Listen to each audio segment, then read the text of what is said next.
dragon spirit awakens!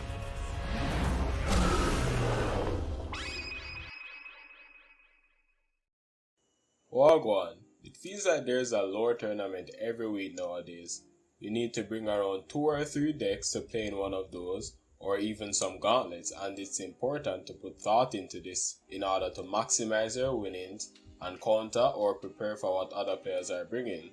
From talking to high rank players and watching events, I've found 2 stages to developing a good lineup.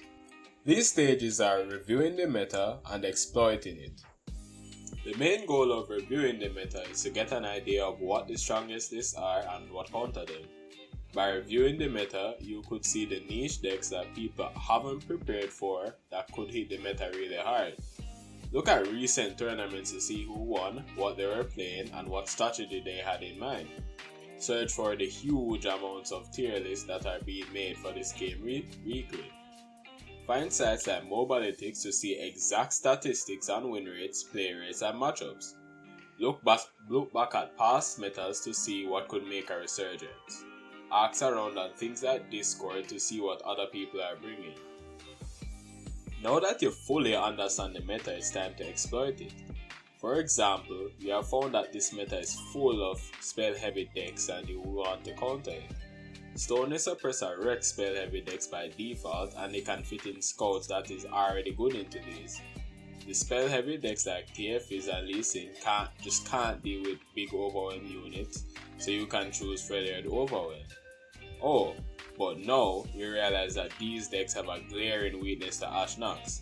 You can either choose to ignore this weakness and opt to ban out Ashnox every time you see it and add something that furthers your win condition into the specified decks like Fearsomes, because they don't have good enough stats to block you or enough removal to stop your fearsome units.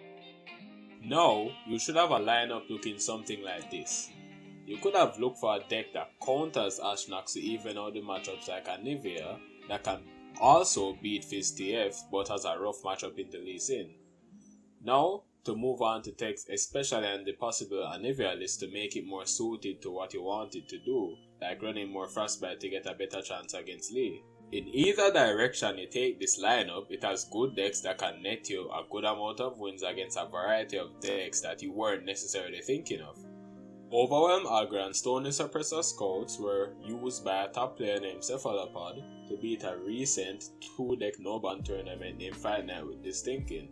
From this example, you can see that lineups need to have a purpose and if possible be able to perform against what you didn't expect. Instead of trying to counter certain decks, you could just play meta decks together that have varied matchups to get a chance into any lineup for sure. Also, it is important to check for a lineup strategy that fits your playstyle with decks that you can pilot.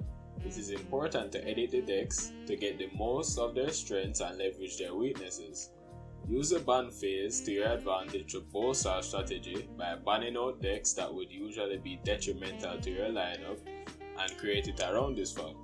But even though you have reviewed and exploited the meta, you still need great knowledge of your deck and how to pilot it. So practice, play scrims, and research matchup tips. Leave a comment below saying what you liked or think could be improved upon in this video. Please like, subscribe, and ring the notification bell for future content. We keep it funky, electrically funky. We keep it funky. We keep it funky, electrically funky.